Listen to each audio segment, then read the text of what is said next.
আসসালামু আলাইকুম বিয়াজ, কেমন আছেন সবাই? আশা করি ভালো আছেন।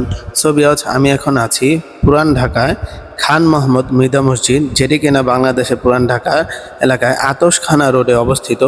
এটি একটি খুব প্রাচীন মসজিদ। এটি 1706 খ্রিস্টাব্দে নায়েবে নাজিম ফররুখ শিয়ারের শাসন আমলে নির্মিত হয়। ইতিহাসবিদ মুনতাসির মামুনের মতে ঢাকার প্রধান কাজী ইবাদুল্লাহের আদেশে এই খান মোহাম্মদ মসজিদটি নির্মাণ করা হয়। এই মসজিদটির অবকাঠামো দেখতে খুবই সুন্দর। এলাকার সকল মুসল্লি এই মসজিদে নামাজ পড়ার জন্য আসেন।